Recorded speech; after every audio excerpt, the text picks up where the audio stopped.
see, fingers crossed.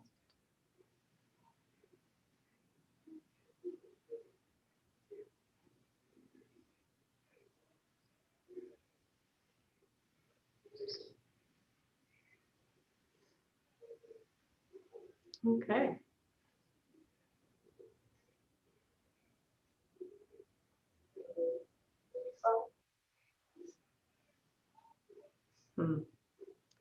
Not sure how to do that without.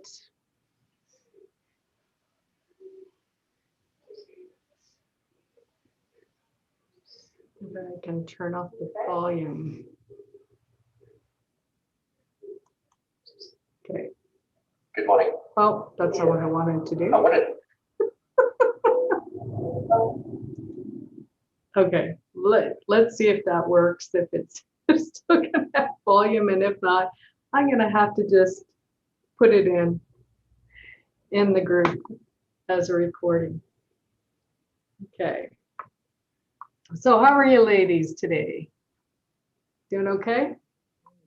Good. Okay, I am going to change my view.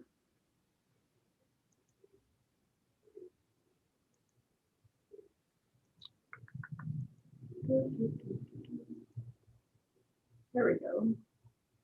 Okay. So today we're talking about selfishly loving ourselves. And I'm going to record it, not just on mine. Okay. So a lot of us, including myself, think that selfish is a bad thing. And it can be. So let me just clarify what the definition of selfish is in a healthy way. So the definition is,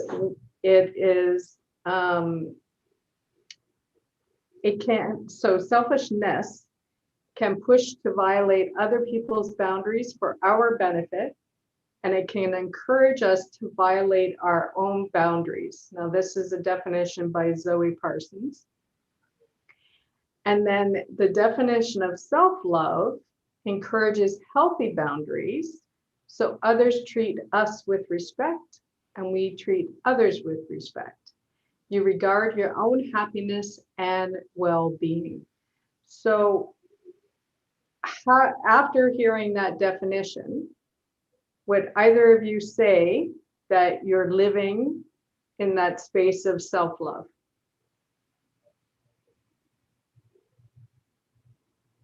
I haven't gotten there yet, but I'm getting there. Well done. Because I know I thought I did for a long time. People would ask me, "Oh, you love yourself?" And I'm like, "Oh, yeah, of course." And then I read that definition, I'm like, "Oh, I was way off." Way off. How about you, Mel? Yeah, I feel like I have made a lot of gains, but that sometimes with the gains, I feel like some of the undertow has, shown its claws a little bit too. So could you repeat that first one? The self. Yeah, that one. So selfishness pushes us to violate other people's boundaries for our benefit. It encourages us to violate our own boundaries as well. So this is where, you're basically, someone comes up to you and says, "I want you to do this," and imposing themselves on you, and sometimes not giving you a choice, dictating more than anything else. And or they want something from you and you have to figure out how to give it to them without feeling guilty. And that's a big thing, right? A lot of us, for women who are moms especially, have that guilt factor. So it can also mean prioritizing ourselves. Now, how many times do we prioritize ourselves? I know I have been guilty of not doing that in the past. Giving ourselves a break from selfish judgment. Yeah, that was a big one for me too. Being true to ourselves being nice to ourselves, healthy boundaries, talking to and about ourselves with love, and forgiving ourselves when we aren't being nice or true to ourselves. So we, a lot of times, can be our own worst critic. We can have the mean girl going in the mind chatter, and we can constantly be berating ourselves and giving ourselves a hard time more than we would if it was somebody else. So when we're doing that, we've just got to be careful with having compassion for ourselves and just checking in with who you're being and how you're being, but not just with others, but also with yourself. So another way of looking at self-love is self-care. Can you do this by listening to your body? What does your body need? What does your body want? You can take more breaks from work if you're working at a facility, if you can, and move and stretch during those times just to give yourselves some exercise and increase oxygen in the body and give yourselves just a bit of a break. Disconnecting from technology and then connecting to yourself is a big one. I know a lot of people who go to bed with their phones. That confuses me. No, me neither. My phone is halfway across the house being charged in a completely different room. The only time I've ever done that is when my girls have not been in the house and they're in Florida, and I feel the need to have that just in case, there's an emergency or something. But even then, it's halfway across the room. It's not underneath my pillow like some people. So I generally don't text people at night or respond at night because I'm afraid that it's going to wake them up. Like when we disconnect from technology, whether it's phones, our social media, TV, whatever the case is, then it allows us to tap into ourselves and to see where we're at, how we're feeling, what we're thinking, what's going on with ourselves, and allows us the time and the space to actually heal, connect, reconnect, and really figure out what's going on with ourselves. When we do something creative, it can be a really great thing too, because that creative part of ourselves has to be expressed. And when it's not expressed, then it usually, it's just not as good for us if we don't express it. I had a day on Saturday and I was creating a digital program, and the whole day I spent basically doing the voiceover for the PowerPoint presentation, and I had so much fun. And it really lit me up. I was really surprised. So it doesn't have to be anything fancy. I always thought creativity was, you had to be an artist of some sort. So a musician or a painter or a poet, a writer. That's not just the only way to be creative. It could be all of those things. Plus it could be, coloring in the mandalas that are out there for the adults now. It could be singing in the shower. It could be dancing around your house. It could be drawing something just because you feel like drawing. It could be anything. Journaling can be creative. So just tap into what makes you happy, what lights you up, and what makes you feel good. I've been doing some meditations, and my favorite spot in the yard is out by the mountain, and I just love looking at it and just feeling good. And that's my creative space, because it really allows me time to connect in and to tap into who I am, where I'm at, and what I want to do moving forward. And I oftentimes get a lot of inspired thoughts at those moments too.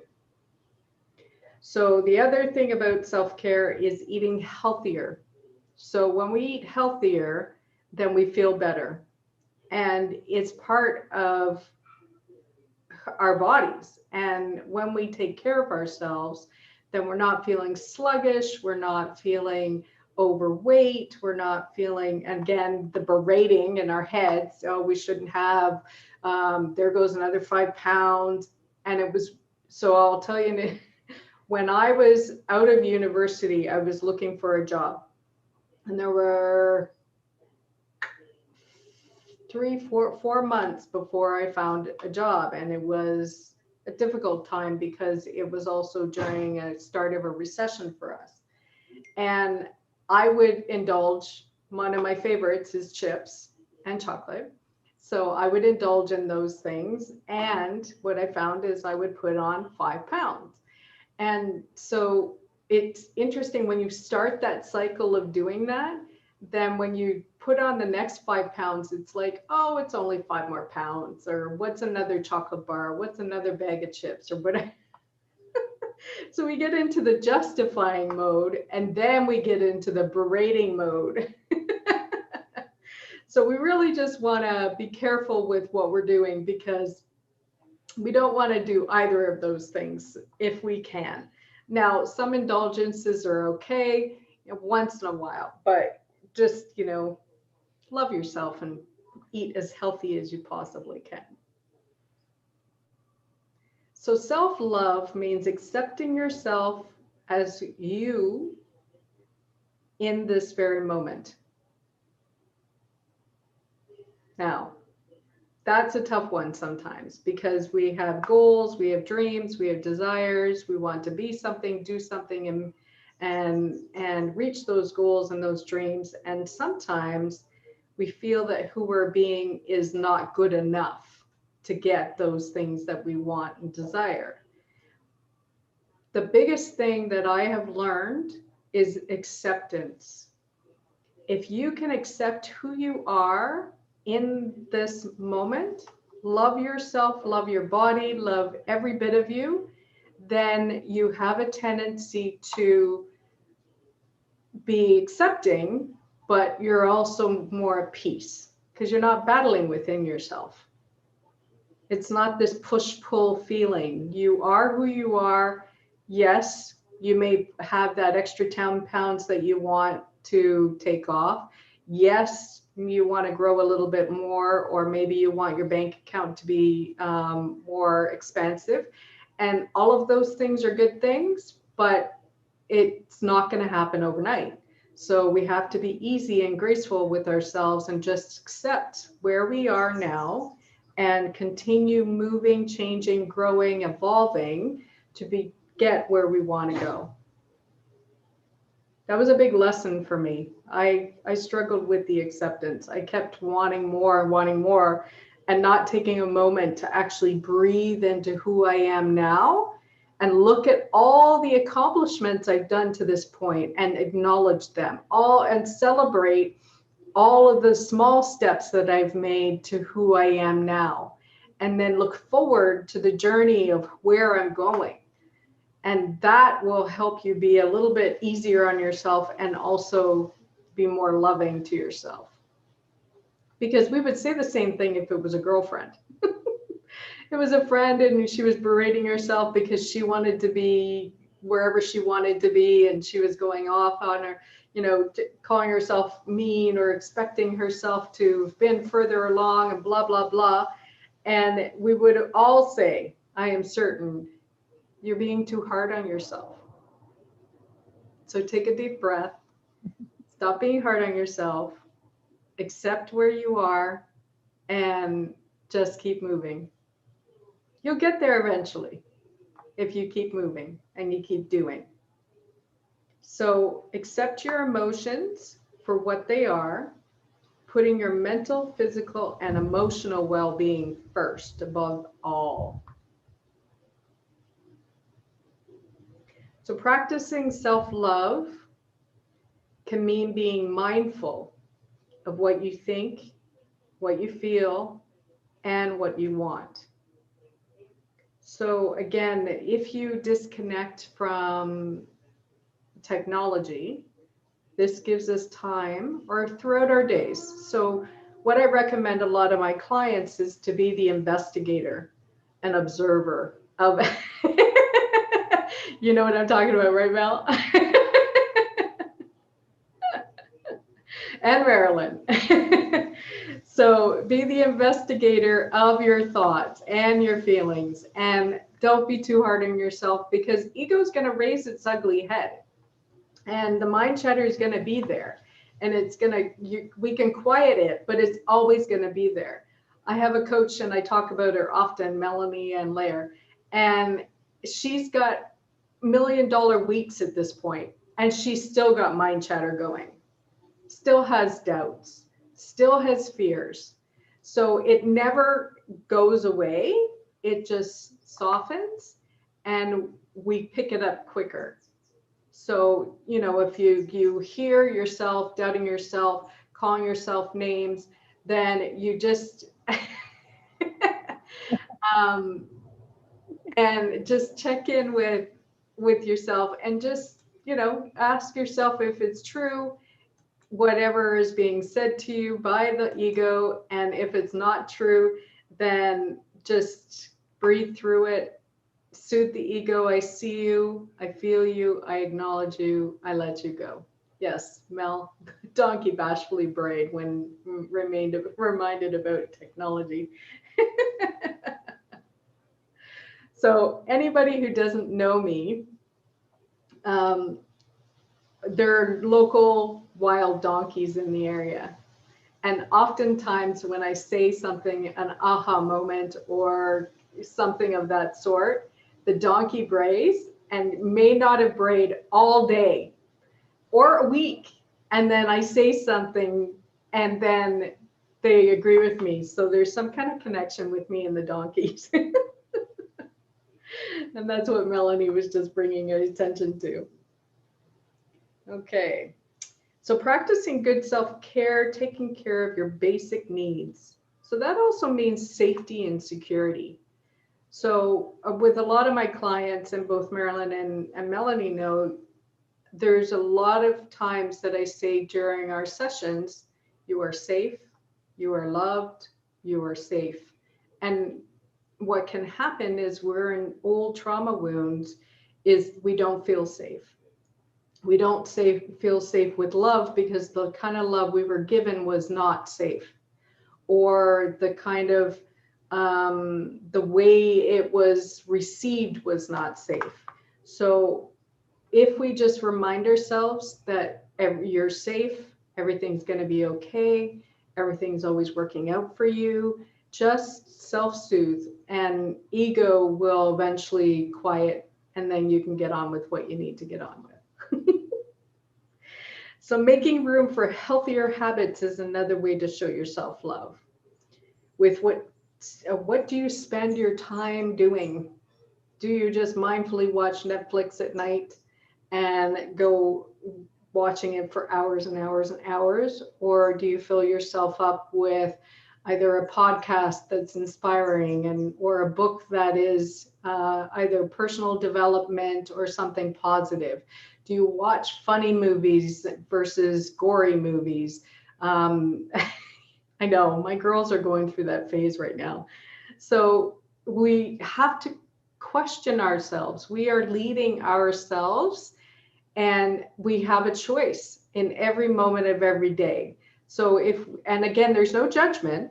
There's nights where I am just 2 hours of watching a movie, and there's nothing wrong with that. But there's times where we need to utilize our time better sometimes in order to, especially if we want more. And if we want more, then we have to be questioning ourselves with what we're doing with our time. Okay. And I remember in one of my courses, my coach brought this up, and she was saying, You know, do you spend the whole time complaining in your head, going through over your day with all the things that were done, quote unquote, to you by someone else? And do you complain about your person? Do you complain about what they've done or didn't do and in your head? Or are you spending time being in gratitude and appreciation for all you have and what you do and what your life looks like? Because the truth is, it could be a lot better. And the truth is, it could be a lot worse. So we get to choose which direction we're going to go. We're going to go backwards or stay stuck, or we're going to move forwards. Okay.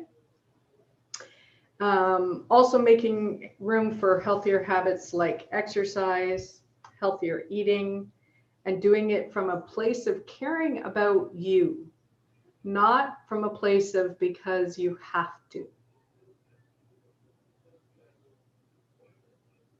Yeah. Yeah. 4 months ago, Melanie was saying that her brother-in-law called her sister pathetic. Yeah. Not nice. And so that's not loving you. And you too, Mel? Yeah. But Melanie actually stuck up for herself and she threw it back at him. So that was loving herself, but not in a mean way, not in an ugly way, not in a lashing out way, but in a way that was empowered.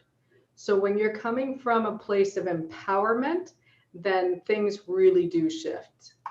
And the language shows up. Pathetic is not my language of talking. Yeah, of course. Yeah, it's awful stuff. So be kind, patient, gentle, compassionate with yourself. And if you use pathetic in your mind chatter, there's a mirror, right? So if someone's saying it to you, ask yourself, am I saying this to me? And if you're not saying it to you, it's them. But it might be a reminder for us to look into what we're saying to ourselves. Okay. So we need to stop comparing ourselves to others. That's a big one for a lot of people. Why do we do this? I don't know. Starts with your parents. Sorry? Starts with your parents. Yeah, I think so. Yeah, they compare us to each other with our children, the siblings, and you're not, why are you not doing that? Like Johnny's doing that, or yeah, my brothers, I got that a lot. I tried not to do that. My youngest daughter felt I was doing that, but that was her perception. And it's never been that case. I've never picked on them like that. I've always, you're doing this behavior, but because her sister wasn't getting the same lecture or the same awareness, she felt I was picking on her. So we need to not compare. When we compare, it's just destructive, because my journey is my journey, your journey is your journey, and we go at different paces, and there are no overnight successes, ladies. It is so rare, it's not even something to discuss. But there are people who all of a sudden come on social media and they're killing it. Well, you don't know what's gone on for the last 10 years, 15 years, 20 years, and what they've had to go through to get to where they are today. So we just need to not compare ourselves and our journeys. It's our journey. It's our perspective. It's our experiences. That's what makes us uniquely us, is all of those things collectively. So when someone asks you, and I've struggled within the past, what makes you unique compared to everybody else? Me. What I've gone through, what I've experienced, what I've learned, what I've understood, what I've grown through, and what I've overcome. That makes me up. And no one else has gone through exactly the same thing as me. If you notice, I have 2 younger brothers, and my brothers' experience, sometimes I wonder if we're in the same household. Because their perception of our childhood is completely different in some stages. So comparing ourselves doesn't even make sense in that situation. So why would we do it to other people we know nothing about and what they've gone through? Another thing we need to consider not doing anymore is don't worry about other people's opinions. So what I have learned is what other people think and say is their opinion. So I can take it under advisement. I can listen and be respectful of what they're saying. And if I haven't asked for their opinion, I can also say, thank you, but I didn't ask for it. But we have to be willing to decide if their opinion matters.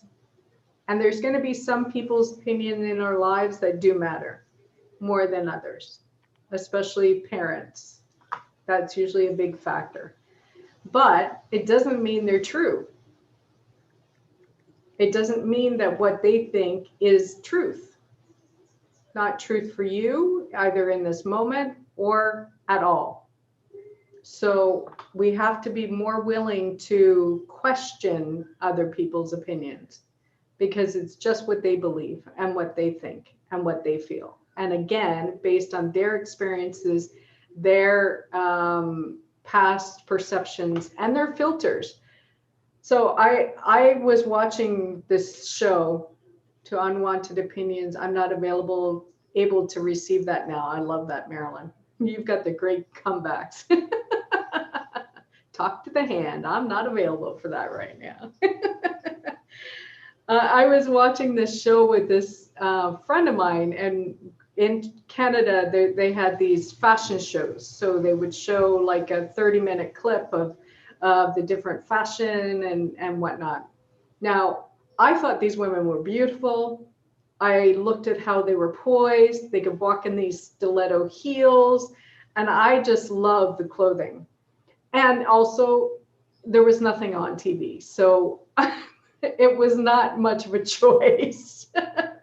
Now, my friend who has struggled with bulimia and anorexia saw through her lens and her perspective how these women were skinny and they weren't eating properly, and they were fat because because they don't eat, they're overweight. And so, no, not overweight. What's the word?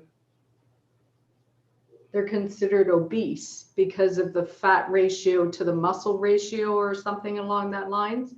And she just found it really repulsive, and she was totally offended. And I'm like, whoa, it's just a half-an-hour TV show. So take in other people's opinions with a grain of salt. It is through their filters. It allows us to see that not everybody has the same opinion and same view as you, and that's okay. And it's the same with anything, whether it's religion or whether it's cultural. We can expand on that nuance sometime this week. Yeah, definitely. What about the parents after they've passed? Yeah, so we have parent mind chatter that we hear often. That's ingrained in us. So yeah, I think I'll tap into that a little bit more. That's probably a whole session about self-love. So let's get back to that, okay, Mel? I'll write it down for later. Allow yourself to make mistakes, because we're perfectly imperfect. We are human beings. We are never perfect. Jesus, God, everybody else, Mother Earth, Mother Nature, flowers, trees, none of it is perfect. There's rarely a perfect rose that I've ever seen. There's always a blemish or something that's not quite perfect about it. So don't make ourselves wrong. If we have a mistake, we're allowed to fail. We're allowed to make mistakes. It's what we do with it. So if we see failure as a reason to quit, then that's a different thing. But if we see a mistake as a lesson to learn, something to adjust to, asking ourselves, what should I have done? What should I do differently? What can I do the next time? Then that's a different thing. But if we make ourselves wrong and we make ourselves about making the mistake and we get hard on ourselves, then that's just going to compound the fact that we've made the mistake in the first place. So that's important for us to really separate and understand. Remember, your value doesn't have to lie in how your body looks. You are valuable because you are you, not because of what your body looks like. We all have different body shapes. We all have different weights, and it truly doesn't matter. I mean, I find myself, some women who are overweight sometimes are so sexy and so appealing because they love who they are, they love being in their skin, and they walk down in clothes that are accentuating themselves, and they look fantastic and their energy is good. So it's less about the body itself and more about what you're projecting out there in the world. And if you're walking, and my cousin's daughter is really slim and she hates being really slim, like she's skinny slim, and she hates it. So we don't know what other people are feeling about their bodies. So just focus on you. Focus on what you feel. Love your body. And if you don't like the weight, then work on taking it off. Okay? Don't be afraid to let go of toxic people. Now, how much guilt is around letting go of toxic people? None. None. I agree with you, Marilyn. This didn't take me too long to understand. I've been doing this since my 20s. I had this friend who, sweet girl, really nice, but she would have these really toxic relationships. And it was like they fly really high. Everything's good because they're in that, love honeymoon phase. And then she finds out what they're really about. And then all of a sudden it drops. But she would always come to me on the drop. And when she was coming to me on the drop, I expected myself to help her pick up the pieces, to help her understand, to maybe not do it again. And she would not listen to hardly anything I said, certainly didn't put it to practice, and end up doing the same thing over and over again. So at that point, I was just like, I care more about her than she cares about herself. So I can't help her, and I let her go. So if we focus on us, if we focus on loving us and filling ourselves up, everybody else is fair game to take care of themselves too. That's not our job. It's not. When we're parents and we have kids, yes, until they're a certain stage, of course, it's our job to take care of them and guide them and direct them and help them through their journey and whatnot. But it's not our job to take care of toxic people. They're toxic, let them go. Process your fears. Don't reject them, understand them. So again, fears are going to come at every level, at different stages and different phases in our lives. We just have to acknowledge them. A couple years ago, I remember one of the programs the coach was talking about fears, and I'm like, fears? Like, what are you talking about? I'm not afraid of anything. But then she made us understand that fears look different now. It's not about the saber-tooth tiger. It's not about the lions and that kind of thing. Fear is about, it's almost like worry. So you're afraid that something's going to happen, and fear is an anticipation of something happening, real or imagined. Isn't that amazing? You can just imagine your fear. Now, I had a friend who was in Toronto, and that friend, God bless her, was worried about having children in Toronto. So they moved back to where she was from, which was a smaller space, a smaller town. And she had this innate fear that her child would get injured and get harmed. A couple years later, after moving back to her small town, her child got harmed and got injured. It's the power of the mind. But our fears can overtake us. And it was imagined and it became real because it was so strong within her physical body. So just be careful with those fears because they can become real. Trust yourself to make good decisions. Tap into your heart, your inner being, and trust that you know that you will do the right thing. And if you don't do the right thing, again, it's the same thing as making a mistake. You learn from it. It's an opportunity to learn and to grow and to expand. But if we take it on as, we berate ourselves and I can't trust what I'm thinking, I can't trust what I'm feeling, what I'm doing, because I'm going to do this, this, and this, or because of one situation or circumstance from your past that you didn't trust yourself. I don't know how many women, especially, and I speak of women because what I know, have said they didn't trust their gut and they didn't trust their instincts and they didn't trust their intuition, and then it ended up going badly. Always trust yourself. We know the answers. We know the solutions. I had this one client, I remember, I was giving her a massage at her home. And she was talking to me about how she's, got an extra 10 or 15 pounds and she really wants to lose it. And I said, okay, well, have you done this? And have you done that? And have you done this? And I'm going through all the list of things that she should be doing. And she laughed and she said, Tina, I know exactly what I'm supposed to do. I just don't want to do any of it. So if she trusted herself to do those things, then she wouldn't have to worry about her weight. We know internally what needs to be done. We just have to be willing to listen to it and then follow through on it. Take opportunity in life. When it presents itself, then listen and just go. Do it. Don't question it. I've been following my nudges for a while. That's what I call them, my inspired thoughts.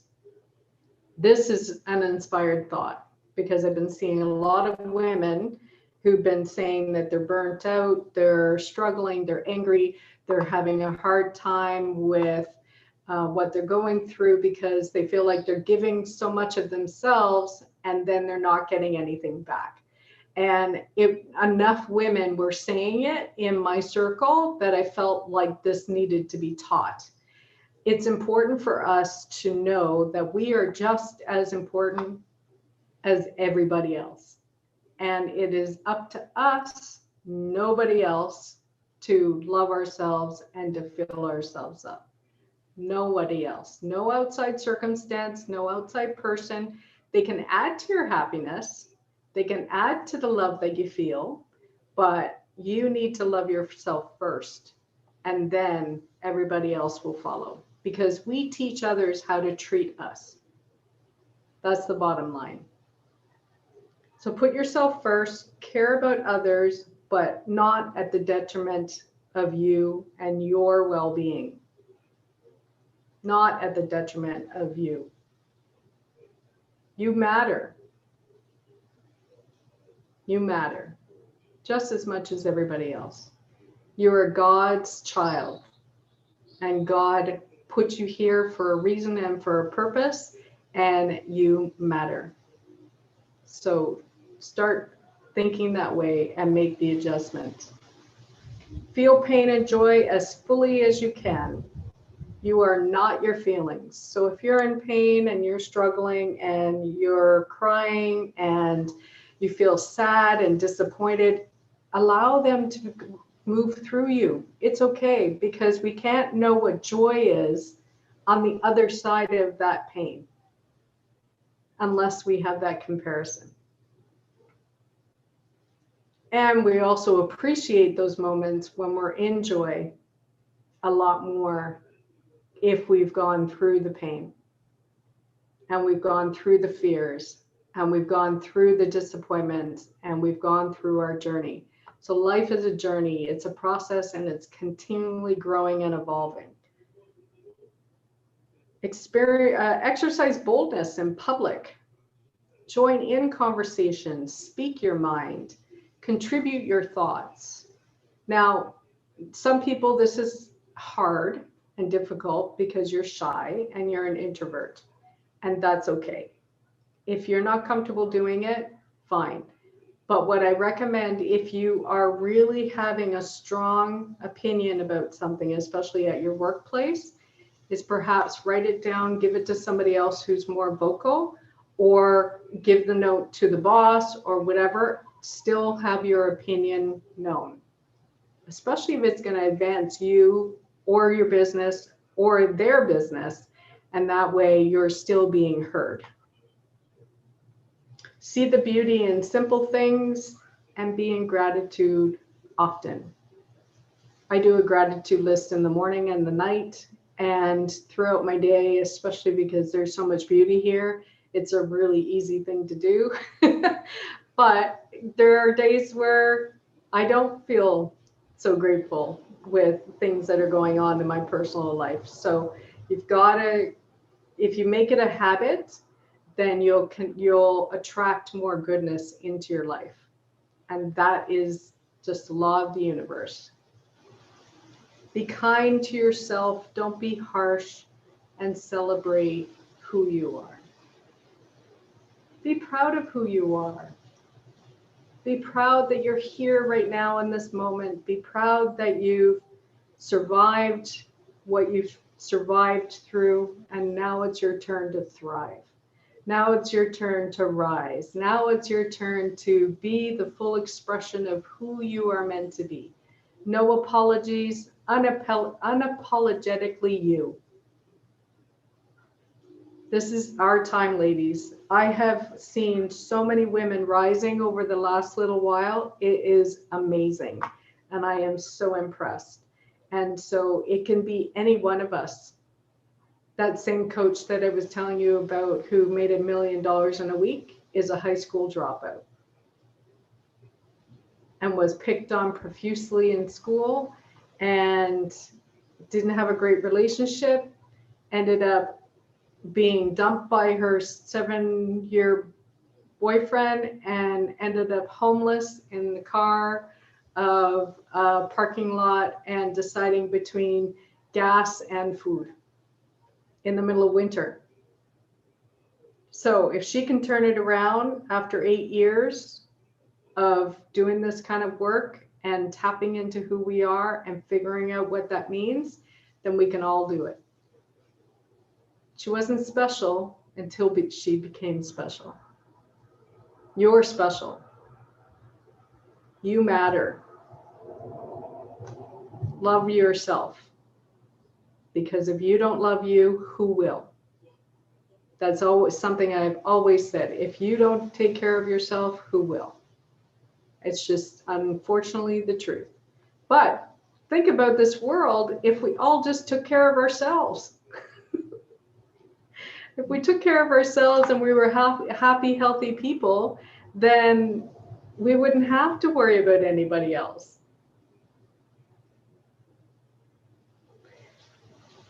So I ask again, after today's masterclass, do you love yourself?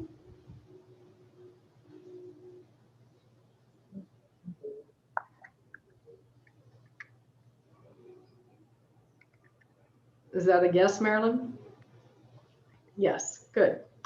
So there's some things maybe we need to work on. Maybe there's some areas that we're lacking. Maybe there's some areas that we could do better. And it's all okay.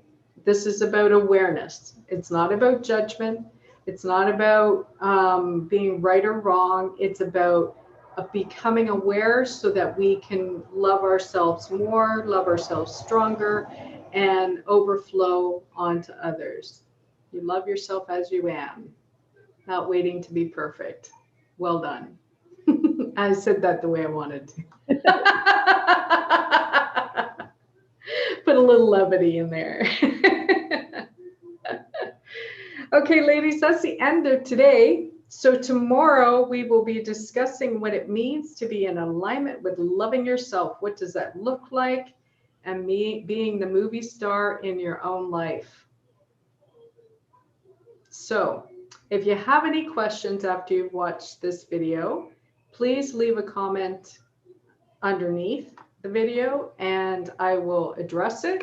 And if there's any topics that are coming up that you'd really like me to expand on, like Melanie wants me to look at parents and what they've passed on, then we'll add it at the end, because I have the Friday open for those topics that end up raising their heads, that want to be fulfilled a little bit more. Marilyn, any questions from you? I can't think of any right now. Okay, cool.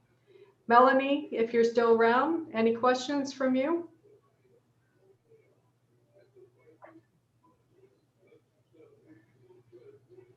You're on mute if you're trying to talk. Still on mute.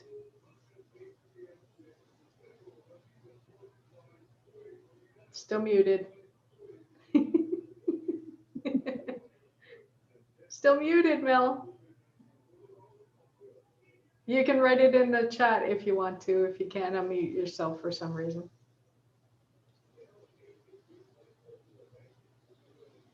Never mind. You are welcome. So, ladies, thank you for joining me today. We're live tomorrow at 11 o'clock Eastern Standard Time. And then after that, from Wednesday to Friday, we're back on the 2:30 schedule. I just couldn't fit it in tomorrow. So if you have any questions, please, please, please, this is about you, for you. Leave it in the comments below in the group. And again, thank you for joining me. If you can join me live tomorrow, the Zoom will be the same link. So let me know. Have a great day. Thanks, Tina. You're welcome. Bye, ladies. Bye.